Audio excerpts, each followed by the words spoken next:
ಶ್ರೀನಾಥಾಯ ನಮೋ ನಮಸ್ತೆ. ನಾರಾಯಣಂ ಸುರಗುರುಂ ಜಗದೇಕನಾಥಂ ಭಕ್ತಪ್ರಿಯಂ ಸಕಲಲೋಕನಮಸ್ಕೃತಂಚ ತ್ರೈಗುಣ್ಯವರ್ಧಿತಮಜಂ ವಿಪುಮಾದ್ಯವೀಶಂ ವಂದೇ ಭವಘ್ನಮರಾಸುರಸಿದ್ಧವರ್ಗ್ಯಂ. ನಾರಾಯಣಂ ನಮಸ್ಕೃತ್ಯ ನರಂ ಚೈವ ನರೋತ್ತಮಂ ದೇವೀಂ ಸರಸ್ವತೀಂ ವ್ಯಾಸಂ ತತೋ ಜಯಮುದೀರಯೇ.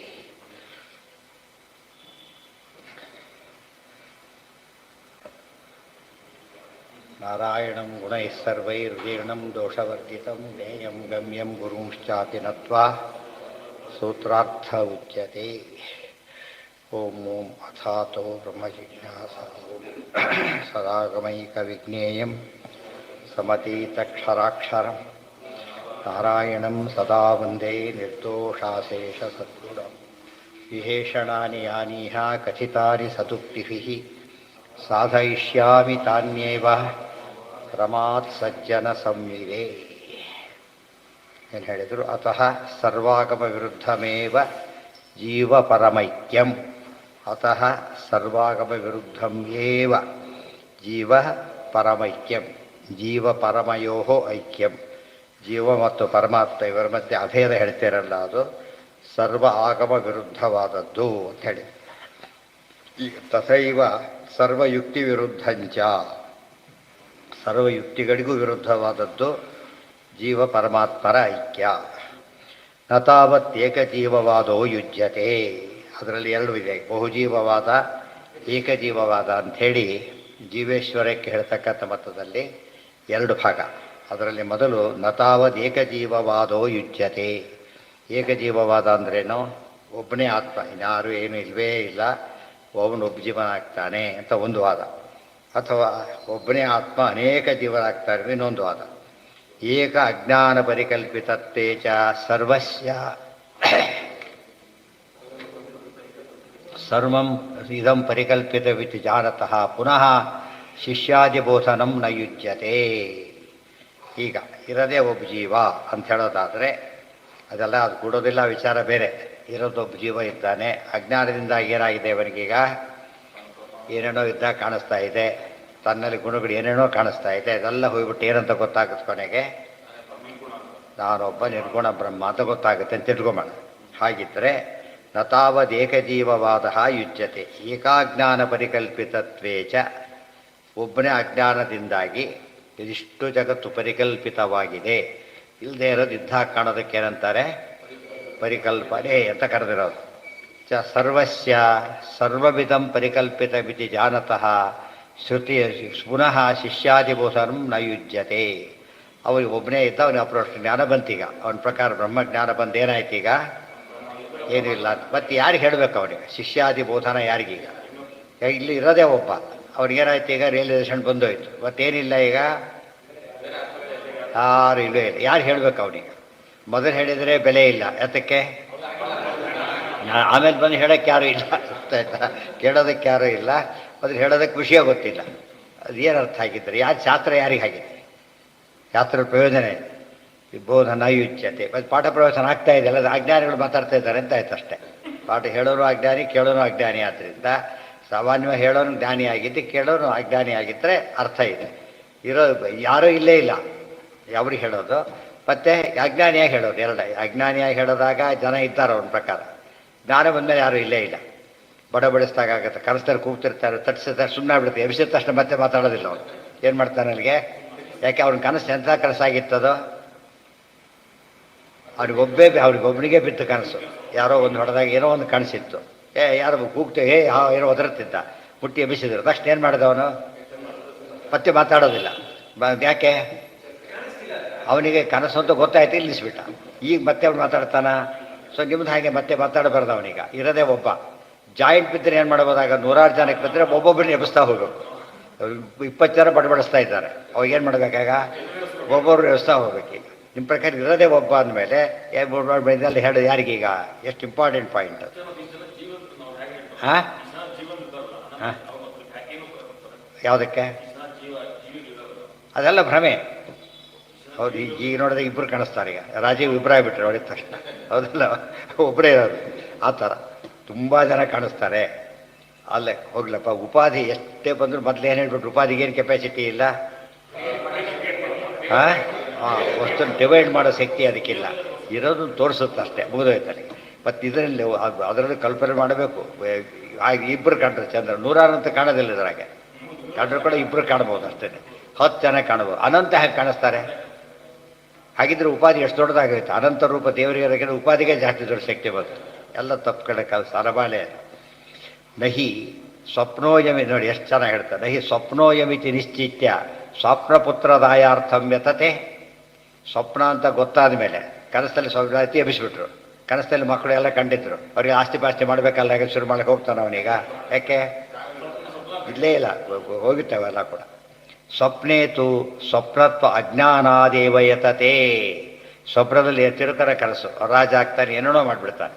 ಯಾಕೆ ಏನು ಗೊತ್ತಿಲ್ಲ ಅವನಿಗೀಗ, ಅದು ಕನಸು ಅಂತ ಗೊತ್ತಿಲ್ಲ. ಕನಸು ಅಂತ ಗೊತ್ತಿಲ್ಲದಾಗ ಬಡಬಡಿಸ್ಬೋದು, ಕನಸು ಅಂತ ಗೊತ್ತಾದ್ಮೇಲೆ ಏನು ಮಾಡೋದಿಲ್ಲ, ಹೇಳೋದು ಸಾಧ್ಯ ಇಲ್ಲ. ಸ್ವಪ್ನೇತು ಸ್ವಪ್ನತ್ವ ಅಜ್ಞಾನಾದೇವ ಯತತೆ ನಚ ಬಹೂನಾಂ ದೃಶ್ಯಮಾನತ್ವಾತ್ ಅಸ್ಯ ಅಜ್ಞಾನ ಪರಿಕಲ್ಪಿತಮಿದಮಿತಿ ನಿಶ್ಚಯೋ ಯುಜ್ಯತೆ. ನಚ ಬಹೂನಾಂ ದೃಶ್ಯಮಾನತ್ವಾತ್. ಇನ್ನೊಂದು ಪ್ರಾಬ್ಲಮ್ ಇದೆ ಈಗ. ಇಷ್ಟು ಜನ ಇದ್ದಾರೆ, ಒಬ್ಬರಿಗೆ ಅಜ್ಞಾನದಿಂದ ನಡೀತಾ ಇದೆ ಈಗ, ಗೊತ್ತಾ, ಒಬ್ಬರಿಗೆ ಅಜ್ಞಾನದಿಂದ ನಡೀತಾ ಇದೆ. ಅವನು ಯಾರು ಅಂತ ಪ್ರಶ್ನೆ ಇದೆ. ಇವ್ರು ಹೇಳ್ಬೇಕು ಅವನಿಗೆ, ಅಜ್ಞಾನ ಹೋಗ್ಬೇಕು ಅವನಿಗೀಗ. ಹೇಗೆ ಹೇಳ್ಬೇಕು ಅವನಿಗೀಗ? ಯಾಕೆ ಅಷ್ಟು ಜನ ಇರಬೇಕಾದ್ರೆ ಅಜ್ಞಾನ ಬಂದಿರೋದು ಯಾರು? ಅವನ ಪ್ರಕಾರ ಒಬ್ಬನಿಗೆ ಅಜ್ಞಾನ ಇದೆ ಅಷ್ಟೇ. ಒಬ್ಬನಿಗೆ ಲಾಟ್ರಿ ಒಬ್ಬನಿಗೆ ಬರುತ್ತಪ್ಪ, ಅವ್ನು ಯಾರು ತೊಗೊಳ್ಬೇಕು, ಏನು ತೊಗೋಬೇಕು ಅವನೀಗ? ಅಷ್ಟೇ ತೊಗೋತಾರೆ, ಒಬ್ಬರಿಗೆ ಬರುತ್ತಾರೆ, ಉಳಿದವ್ರು ಯಾರು ಬರೋದೇ ಇಲ್ಲ. ಹಾಗೆ ಒಬ್ಬನೇ ಯಾರು ಅಂತ ಗೊತ್ತಿದ್ರೆ ಏನು ಮಾಡ್ತಿದ್ರು? ಉಳಿದಾರು ತೊಗೊಳಕ್ಕೆ ಹೋಗ್ತಿದ್ರು. ಒಬ್ಬರದ್ದು ಗೊತ್ತ, ಫಿಕ್ಸಿಂಗ್ ಕೇಸ್ ಆಗೋದಾಗ, ಗೊತ್ತಾಯ್ತಾ? ಈಗ ಒಬ್ಬನಿಗೆ ಸ್ವಪ್ನೇತು ಸ್ವಪ್ನ ಆಮೇಲೆ ನಜ ಬಹೂನಾಂ ದೃಶ್ಯಮಾನತ್ವ ಅಸ್ಯ. ನಾವು ಉದಾಹರಣೆ ಇಷ್ಟೇ, ತುಂಬ ಜನ ಬಡಬಡಿಸ್ತಾ ಇದ್ದಾರೆ, ಗೊತ್ತಾಯ್ತಾ? ಉಳಿದೆಲ್ಲ ಪ್ರತಿಧ್ವನಿಗಳು. ಒಬ್ಬ ನೆಬಸ್ಲಿಕ್ಕೆ ಅಂತ ಬರ್ತಾನೆ, ಯಾರು ನೆಬಸ್ಬೇಕೀಗ ಅಂತ ನೋಡ್ತಾವೆ. ಯಾತಕ್ಕೆ? ಯಾರಿಗೆ ಒಬ್ಬನಿಗೆ ಅಜ್ಞಾನ ಇದೆ ಅಷ್ಟೇ. ಅವ್ರು ಹೇಳಿದ್ರು ಒಬ್ಬನಿಗೆ ಅಜ್ಞಾನ, ಉಳಿದೆಲ್ಲ ಏನದು ಭ್ರಮೆ. ಹಾಗೆ ಯಾರು ಅಜ್ಞಾನ ಅಂತ ಹೇಗೆ ಗೊತ್ತಾಗಬೇಕು? ಫಸ್ಟ್ ಈಗ ಗೊತ್ತಾದ್ರೆ ಏನು ಮಾಡ್ಬೋದು? ಅವನು ನೆಬಸ್ಬೋದು. ಅದಕ್ಕೇನೆ ವಿಕಲ್ಪಿತ ಭೇದ ನಿಶ್ಚಯೋ ಯುಜ್ಯತೆ. ಸ್ವಪ್ನೇತು ಪ್ರಬೋಧಾನಂತರಂ ಏಕಸ್ಯ ಅವಶಿಷ್ಟತ್ವಾತ್ ನಿಶ್ಚಯ. ಸ್ವಪ್ನದ ಕೇಸ್ ಏನಾಯಿತು ಗೊತ್ತಾ? ಅದು ಒಬ್ಬನಿಗೆ ಬಂದಿತ್ತು, ಎಚ್ಚರ ಆಯಿತು, ಓ ನನಗೆ ಬಂದಿತ್ತು ಸ್ವಪ್ನ ಅಂತ ಗೊತ್ತಾ, ಯೋಚನೆ ಮಾಡೋಕ್ಕೆ ಹೋಗಲಿಲ್ಲ ಅವನಿಗೆ. ಇಲ್ಲ ಪ್ರಶ್ನೆ ಇಲ್ಲ. ನಚ ಅತ್ರ ತಥಾ ಅಸ್ತಿ, ಹಾಗಿಲ್ಲ ಇಲ್ಲಿ. ಯಾಕೆ? ಎದ್ದ ಮೇಲೆ ಗೊತ್ತಾಗಲ್ಲ, ಮೊದಲು ಗೊತ್ತಾಗೋ ಚಾನ್ಸ್ ಇಲ್ಲ. ತಸ್ಯ ತಥೇತಿ ಪ್ರತಿಪತ್ತವ್ಯಮಿತ್ಯಂಗೀಕಾರೇ ವಸ್ತುನಿ ವಿಕಲ್ಪ ಅಸಂಭವಾತ್ ಅಕಲ್ಪಿತಮಿತ್ತೇವ ಸ್ಯಾತ್. ಇಲ್ಲ, ಅನೇಕರಿದ್ದಾರೆ ಅವನವನಿಗೆ ಅದೇ ಅಂಥೇಳಿ, ಅವನವನಿಗೆ ಅದೇ ಅಂತ ಹೇಳ್ಬಿಟ್ಟು ಏಕಜೀವವಾದ ಹೋಯಿತು. ಒಬ್ಬನೇ ಇದ್ದಾಗ ಒಬ್ಬನಿಗಿದೆ ಅಷ್ಟೇ, ಅವನವನಿಗೆ ಅಂತ ಹೇಳಬಾರ್ದು. ಅವನವನಿಗೆ ಅಂತ ಹೇಳಿದ್ರೆ ಏನಾಗುತ್ತಾಗ? ಬಹುಜೀವವಾದ ಹೋಗಿದಾಗ, ಬಹುಜೀವವಾದ ಹೇಳಬಾರ್ದು, ಒಬ್ಬನಿಗೆ ಹೇಳಬೇಕೀಗ. ಆ ಮಾತು ಹೇಳ್ತಾರೆ, ಆ ಮಾತಿಗೆ ಅರ್ಥ ಇಲ್ಲ ಅಂತ ಹೇಳ್ತಾರೆ. ವಸ್ತುನಿ ವಿಕಲ್ಪ ಅಸಂಭವಾತ್ ಅಕಲ್ಪಿತ ಮಿತ್ತೇವಶ್ಯ. ಇರೋದು ಯಾರು ಅಂತ ಗೊತ್ತಿಲ್ಲ, ಯಾರೋ ಒಬ್ಬನೇ ಅಂತಿದ್ದಾನೆ, ಇರೋದು ಅಂತ ಹೇಳಿದ ಮೇಲೆ ಅದು ಕಲ್ಪನೆ ಅಲ್ಲ ಅಂತ ಹೇಳಬೇಕೆ ಹೊರತು ಏನಂತ ಹೇಳಬಾರ್ದು. ಒಬ್ಬನಿಗೆ ಯಾವನಿಗೋ ಇದೆ ಬಡಬಡಿಸ್ತಿದ್ದಾರೆ ಅಂತ ಯಾರು ಹೇಳೋದು? ಎಲ್ಲ ಬಿಡಿ, ಒಬ್ಬನಿಗೆ ಎಲ್ಲರಿಗೂ ಹಣೆ ಬರೋದೇ ರೋಗ ಅಂತಾರಲ್ಲ ಹಾಗೆ. ನಚ ತಥಾ ಪ್ರತಿಪತ್ತವ್ಯಮಿತ್ಯತ್ರ ಪ್ರಮಾಣಮಸ್ತಿ. ಎಂದೂ ಕೂಡ ವಸ್ತುನಿ ವಿಕಲ್ಪ ಅಯೋಗ. ಒಂದು ವಸ್ತು ಆಗಿರ್ಬೇಕಾದ್ರೆ ಒಬ್ಬೊಬ್ಬರಿಗೆ ಒಂದು ವಸ್ತು ಕಾಣೋ ಚಾನ್ಸ್ ಇಲ್ಲ. ಒಂದು ವಸ್ತು ಇದೆ, ಟೇಬಲ್ ಇದೆ, ಸಾವಿರಾರು ಜನ ನೋಡಿದ್ರು ಕೂಡ ಏನಾಗಿರ್ಬೇಕದು? ಟೇಬಲ್ ಆಗಿರ್ಬೇಕಾ ಹೊರತು ಏನಾಗಲಿ ಒಬ್ಬೊಬ್ಬರು ಒಂದೇ ರೀತಿ ಕಂಡುಬಿಟ್ಟು ಏನಾಗುತ್ತೆ? ಎಲ್ಲರಿಗೂ ಭ್ರಮೆ ಅಂತ ಆಗುತ್ತೆ ಅಷ್ಟೇ. ಸರಿಯಾಗಿ ಕಂಡವನಿಗೆ ಒಂದೇ ರೀತಿ ಕಾಣುತ್ತೆ, ಮತ್ತೆ ಬದಲಾಗಿ ವಸ್ತುನಿ ವಿಕಲ್ಪ ಯೋಗ. ಹೆಸರಿನಲ್ಲಿ ವಿಕಲ್ಪ ಇರ್ಬೋದು, ಇಂಗ್ಲೀಷು ಕನ್ನಡ ಬೇರೆ ಕಡೆ ಹೆಸರನ್ನು ಹೇಳ್ಬೋದು. ವಸ್ತು ಮಾತ್ರ ಏನಾಗಿರಬೇಕು? ಒಂದೇ. ವಸ್ತುನಿ ವಿಕಲ್ಪ ಯೋಗ ಸರಿಯಾಗಿ ತಿಳ್ಕೊಬೇಕಾದ್ರೆ. ವಿಕಲ್ಪ ಅಂದ್ರೇನು? ವಿವಿಧತ್ವ ಕಲ್ಪನ, ವಿವಿಧ ರೂಪತ್ವೇನ ಕಲ್ಪನ ಅಂತ ಅರ್ಥ. ಶಿಷ್ಯಾಜ್ಞಾನ ಪರಿಕಲ್ಪಿತ ನಚ ತಥಾ ಪ್ರತಿಪತ್ಯವಿತ್ಯತ್ರ ಪ್ರಮಾಣಮಸ್ತಿ. ಶಿಷ್ಯ ಅಜ್ಞಾನ ಪರಿಕಲ್ಪಿತವಿತ್ಯಂಗೀಕಾರೇ. ಅಜ್ಞಾನ ಯಾರು? ಶಿಷ್ಯನಿಗೆ ಅಜ್ಞಾನಗಳು, ಗುರುವಿಗೆ ಅಜ್ಞಾನ, ಅದು ಸಮಸ್ಯೆ ಇರೋದು. ಇರೋದು ಒಬ್ಬನೇ ಅಂತ ಹೇಳಿದಾಗ ಸಂಬಂಧನೇ ಬರೋದಿಲ್ಲ. ಅದರಲ್ಲೂ ಕೂಡ ಅವ್ರು ಭ್ರಮೆಯಿಂದಲೇ ಹೇಳ್ತಾ ಇಟ್ಕೊಂಡ್ರು ಕೂಡ ಇಬ್ಬರಲ್ಲಿ ಅಜ್ಞಾನ ಯಾರಿಗೀಗ? ಹೇಳೋನಿಗ ಕೇಳೋನಿಗೋ? ಶಿಷ್ಯ ಅಜ್ಞಾನ ಯಾಕೆ ಇಬ್ಬರಿಗೂ ಜ್ಞಾನ ಅಂತ ಹೇಳಾಗಿಲ್ಲ. ಯಾಕೆ? ಒಬ್ಬರು ಕಾಣೋದಿಲ್ಲ ಆಗ. ಇಬ್ಬರಿಗೂ ಅಜ್ಞಾನ ಒಬ್ಬರಿಗಿದೆ ಅಷ್ಟೇ, ಯಾರಿಗಿದೆ ಅಂತ ಗೊತ್ತಿಲ್ಲ. ಈಗ ತೆಂಗೀಕಾರೆ ತಸ್ಯೈವ ಆಚಾರ್ಯಭಾವೇ ಸ್ವಯಮೇವ ಕಲ್ಪಿತೋ ಭವತಿ ಇತಿ ಸಮ್ಯಕ್ ಗ್ರಂಥಾಧಿಗಮಸ್ಯ ಅನರ್ಥಹೇತುತ್ವಂ ಸ್ಯಾತ್.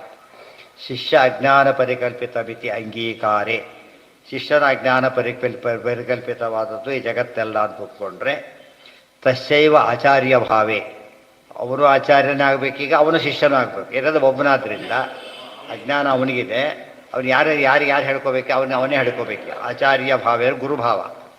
ಸ್ವಯವೇವ ಕಲ್ಪಿತೋ ಭವತಿ ಇತಿ, ಹಾಗಿದ್ದರೆ ಅವನೇ ಕಲ್ಪಿತನಾದ. ಈಗ ಯಾತಕ್ಕೆ ಅವನೇ ಕಲ್ಪಿತನಾದ? ಯಾತಕ್ಕೆ ಅವನಿಲ್ಲ ಈಗ ಅವನ ಪ್ರಕಾರ. ಗೊತ್ತು ಒಬ್ಬನೇ ಇದ್ದಾನೆ, ಅವ್ನು ಹೇಳ್ಕೋಬೇಕು ಅಂತ ಹೇಳಿದರೆ ಅವನಿಗೆ ಆಚಾರ್ಯ ಭಾವರದಾದರೆ ಹೇಳ್ತಾ ನಾನೇ ಕಲ್ಪಿತ ಅಂತ ಆಗಿಬಿಡುತ್ತವೆ. ಹೇಳ್ತಾ ಜ್ಞಾನ ಬರ್ತಿರ್ಲಿಕ್ಕೆ ಏನಾಗುತ್ತದೆ, ತಾನೇ ಭ್ರಮೆ ಅಂತ ಆಗಿಬಿಡುತ್ತೆ. ಗ್ರಂಥಾಧಿಗಮಸ್ಯ ಅನರ್ಥ ಹೇತುತ್ವಂಶ. ಗ್ರಂಥ ಅಧಿಗಮ, ಈಗ ಶಾಸ್ತ್ರ ಓದೋದ್ರಿಂದ ಏನಾಯ್ತು ಅವನಿಗೀಗ ಸೂಯಿಸೈಡಲ್ ಆಯಿತು. ಅನರ್ಥ ಹೇತುತ್ವಂ ಸ್ಯಾತ್. ನಚ ಕಸ್ಯಚಿನ್ ಮುಕ್ತಿ. ಈಗ ಅನೇಕ ಜನ ಇರ್ಬೇಕಾದ್ರೆ ಯಾರು ತಿಳು ಏಕಜೀವ ಇರೋದು ಗೊತ್ತಾಗ್ತಾ ಇಲ್ಲ ನಮಗೀಗ. ಸೊ ಒಬ್ಬನಿಗೆ ಮುಕ್ತರಾದ ಇನ್ನೊಬ್ಬನಾಗ ಸಂಭವ ಇಲ್ಲ. ಹೀಗಾಗಿ ಎಟರ್ನಲ್ ಆಯ್ತಿದ್ದು.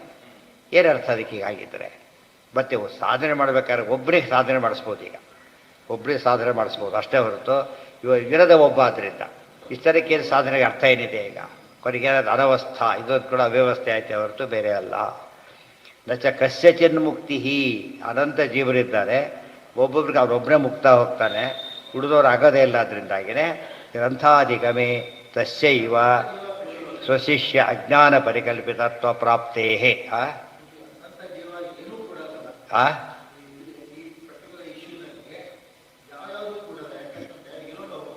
ಹೌದು.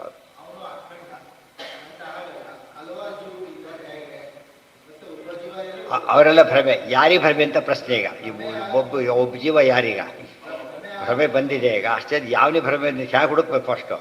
ಮತ್ತು ಹುಡುಕೋದು ಯಾರಿಗೆ ಬರುತ್ತೆ? ಅವನೇ ಇರೋಬ್ರಾದ್ರಿಂದ ಹುಡುಕೋದವ್ರು ಯಾರಿಗೀಗ? ಅದೇ ಅನೇಕ ಆ್ಯಂಗಲಲ್ಲಿ ನೋಡ್ತಾ ಹೋದಂತೆ ಆ ದೋಷಗಳೆಲ್ಲ ದಬ ಬೀಳ್ತಾನೆ ಇರ್ತದೆ ಅದ್ರ ಮೇಲೆ. ಅಧಿಗಮೆ ತಸ್ಯೈವ ತಸ್ಯೈವ ಶಿಷ್ಯ ಅಜ್ಞಾನ ಪರಿಕಲ್ಪಿತತ್ವ ಪ್ರಾಪ್ತೇ. ಈ ಗುರು ಒಬ್ಬನು ಕೂತಿದ್ದಾನೆ, ಅವನಿಗೆ ಅಜ್ಞಾನ ಇದ್ರೂ ಇರ್ಬೋದು, ಯಾರಿಗೆ ಗೊತ್ತಿ. ಮತ್ತೆ ಅವ್ನಿಗೆ ಗೊತ್ತಾದ ಮೇಲೆ ಏನಾಗಿಲ್ಲ, ಕಾಣಾಗಿಲ್ಲ. ಸೊ ಯಾರು ಗೊತ್ತಾಗ್ಲಿಕ್ಕೆ ಸಾಧ್ಯನೇ ಇಲ್ಲ.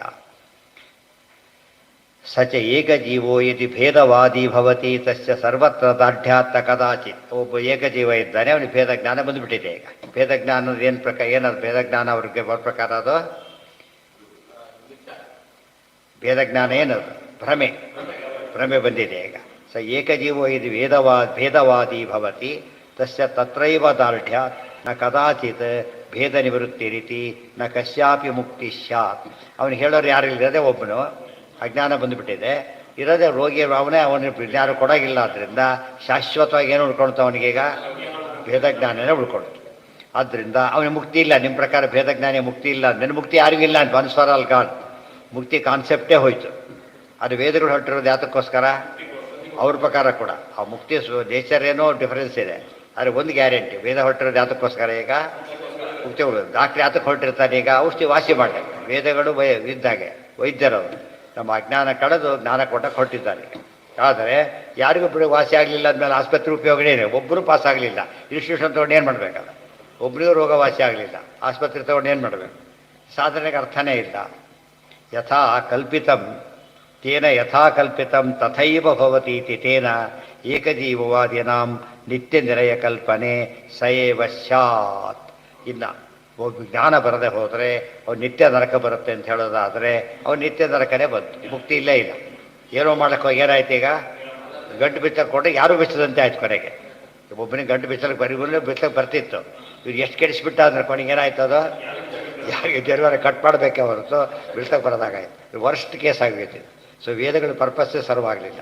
ಒಂದು ವೇದಗಳು ಇವೆಯಾ? ಅದು ಸಮಸ್ಯೆನೇ. ಮತ್ತೆ ಈಗ ಇದ್ದರೆ ಏನಾಯ್ತು? ಈಗ ಮತ್ತೆ ಅದ್ವೈತ ಹೋಯ್ತು. ಇನ್ನೊಂದು ಇರಬಾರ್ದು ಯಾವುದು ಕೂಡ. ಎಷ್ಟು ಆಶ್ಚರ್ಯ ಅಂದರೆ ಫುಲ್ ಆಫ್ ಇದು, ಯಾವ ಆ್ಯಂಗಲ್ ನೋಡಿದ್ರು ಮಿಸ್ಟೇಕೆ.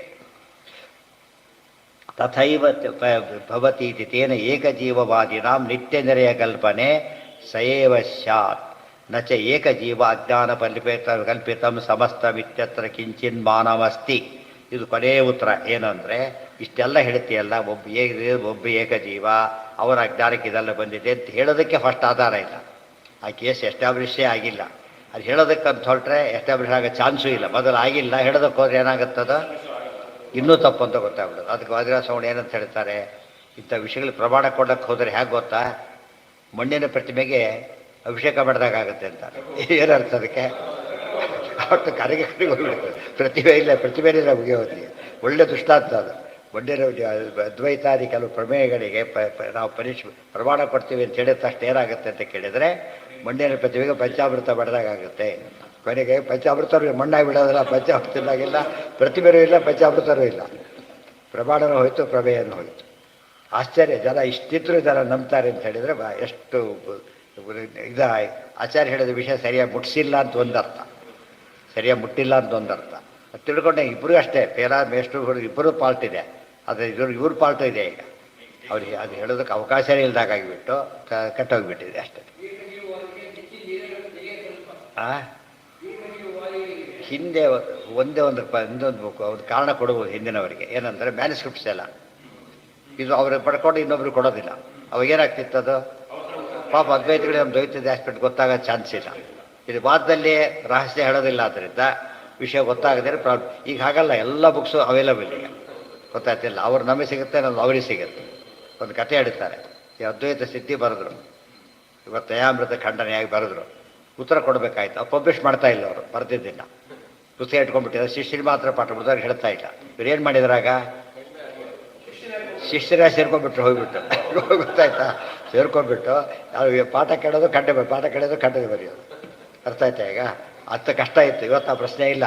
ಒಬ್ಬನೇ ಒಂದು ಪುಸ್ತಕ ಇಟ್ಕೊಂಡು ಪುಸ್ತಕನೇ ಅಲ್ಲ, ಅದು ಏನಾಗಬೇಕದು ಪಬ್ಲಿಷ್ ಆದರೆ ಬೆಲೆ. ಅದಕ್ಕೆ ಪಬ್ಲಿಷ್ ಆದ ತಕ್ಷಣ ಸಿಕ್ಕಾಬಿಡೋದು. ಅದು ಈ ಕಾರಣದಿಂದ ಹಿಂದಿನ ಅನೇಕ ಜನ ಅದನ್ನು ನಂಬಿದ್ರು ಕೂಡ, ಆಚಾರ ಉತ್ತರ ಕೊಟ್ಟಿದ್ರು ಕೂಡ, ಅವ್ರ ಶಿಷ್ಯರಾಗಿ ಈ ಕಡೆ ಬರೋದಿಲ್ಲ ಮೊದಲು. ಆಮೇಲೆ ಪುಸ್ತಕ ಸಿಗೋದಿಲ್ಲ. ಈಗ ಹಾಗೆ ಉಳ್ಕೊಂಡು ಹೇಳ್ಬೋದು. ಇವತ್ತು ಆ ಪ್ರಶ್ನೆ ಇಲ್ಲ, ತಿಳಿತಿಲ್ಲ. ಅದಕ್ಕೇನು ಮಾಡಬೇಕು, ಈಗ ಸರಿಯಾಗಿ ಪುಸ್ತಕ ಅವ್ರು ಓದಬೇಕು. ಅದು ಏನಾಯ್ತು, ಪರಂಪರೆ ಅಂತ ಶುರುವಾಯ್ತು. ಆಮೇಲೆ ಪರಂಪರೆ ಶುರುವಾದಮೇಲೆ ಓದಲೇಬಾರ್ದು ಅನ್ನೋ ಪರಂಪರೆಗೆ ಓದ್ಬಿಟ್ರೆ ಕನ್ವರ್ಟ್ ಆದರೆ ಕಷ್ಟ ಅಂತ ಕೆಲವರು ಓದೋದಿಲ್ಲ, ಗೊತ್ತಾಯ್ತಾ. ಇನ್ನೂ ಕೆಲವರು ಓದಿ ಅರ್ಥ ಆದರೂ ಕೂಡ ಇದೆಲ್ಲ ಸಂಪ್ರದಾಯ ಬಿಡ್ಲಿಕ್ಕೆ ಆಗೋದಿಲ್ಲ. ಇಷ್ಟಿಷ್ಟು ಹೇಳ್ಕೊಬಂದಿದ್ದು ಸಾವಿರಾರು ವರ್ಷ, ಸಾವಿರ ಇತಿಹಾಸದಲ್ಲಿ ಪ್ರಾಬ್ಲಮ್ ಇದೆ, ಬಿಟ್ಬಿಟ್ರು. ಇನ್ನೊಬ್ಬರು ಯಾರು ಡೈರೆಕ್ಟು ಅಂತ ತಿರುಕು ಪಂಡಿತಾಚಾರ್ಯ ಸರಿಯಾಗಿ ಸಿಕ್ಕು ಉತ್ತರ ಸಿಕ್ಕು ಕನ್ವರ್ಟ್ ಆಗಿಬಿಟ್ರು. ಹುಡುಗರಿಗೆ ಉತ್ತರನೂ ಸಿಗಲಿಲ್ಲ, ಹೇಳೋರು ಸಿಗಲಿಲ್ಲ, ಪುಸ್ತಕನೂ ಸಿಗಲಿಲ್ಲ, ಆಗಿರ್ಬೋದು. ಸಂಪ್ರದಾಯ ಹೇಗಾಗತ್ತದ? ಅರ್ಥ ಆಯ್ತಾ? ಸಂಪ್ರದಾಯ ಅಂತ ಕರಿಬಾರ್ದು. ಈ ಒಂದಷ್ಟಿಂದ ತಿಳ್ಕೊಳ್ಳೋರಿಗೆ ಓಪನ್ ಆಗಿದೆ. ಯಾವ್ದು ಏನು ಬೇಕಾದ್ರೂ ಓದ್ಬೋದು, ಯಾರು ಬೇಕಾದ್ರೂ ಏನು ಬೇಕಾದ್ರೂ ಓದ್ಬೋದು. ತಿಳಿತಾ?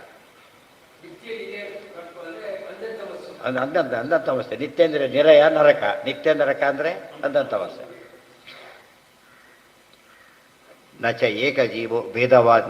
ಈಗ ಹೇಳ್ತಾರೆ ಇಲ್ಲ, ಪ್ರಪಂಚ ಅದೇನಂದ್ರೆ ಈಗ ನಚ ಏಕಜೀವ ಅಜ್ಞಾನ ಪರಿಕಲ್ಪಿತಂ ಸಮಸ್ತಂ ಇತ್ಯತ್ರ ಕಿಂಚಿನ್ಮಾನವಸ್ತಿ. ಮಾನ ಅಂದರೆ ಪ್ರಮಾಣ, ಕಿಂಚಿತ್ ಅಂದರೆ ಒಂದು ಪ್ರಮಾಣ ಕೂಡ ಇಲ್ಲ, ಯಾವ ಪ್ರಮಾಣನೂ ಇಲ್ಲ.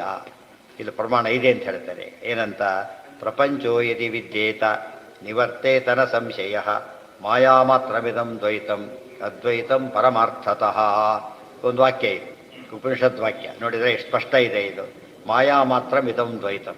ಈ ದ್ವೈತ ಅಂಬೋದೇನಿದು? ಮಾಯಾ ಮಾತ್ರ.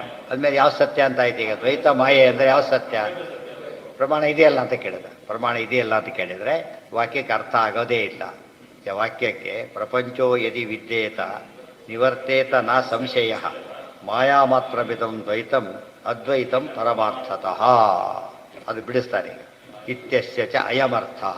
ನೀವೇನು ವಾಕ್ಯ ಕೊಟ್ರಿ, ನೀವು ತಿಳ್ಕೊಂಡ ಅರ್ಥ ಅಲ್ಲ ಅದಕ್ಕೆ. ಈ ದ್ವೈತ ಅಂಬೋದು ಮಾಯಾ ಮಾತ್ರ, ಅದ್ವೈತಂ ಪರಮಾರ್ಥತ. ಅಲ್ಟಿಮೇಟ್ ಪರಮಾರ್ಥ ಅಂದ್ರೇನು? ಅಲ್ಟಿಮೇಟ್ ಟ್ರೂತ್ ಅಂದರೆ ಯಾವುದು? ಅದ್ವೈತನೇ. ಈ ವಾಕ್ಯ ಹೇಳಿಬಿಟ್ಟು ಉಪನಿಷತ್ ಹೇಳುತ್ತೆ ಅಂತೇಳಿ ಕೈ ಮುಗಿಯ ಮಾಡಿಬಿಟ್ರೆ ಅಲ್ಲ ಅಂತ ಹೇಳ್ತಾರೆ. ಅರ್ಥ ಆಗಿಲ್ಲ. ಅಲ್ಲಲ್ಲ, ಪಾಂಡುಕ್ಯ. ಪ್ರಪಂಚೋ ಯದಿ ವಿದ್ಯೇತ ಭವೇತ ಉತ್ಪದ್ದೇತ ತರ್ಹಿ ನಿವರ್ತೇತ ನಚ ನಿವರ್ತತೆ ತಸ್ಮಾತ್ ಅನಾದಿ ಏವ ಅಯಂ.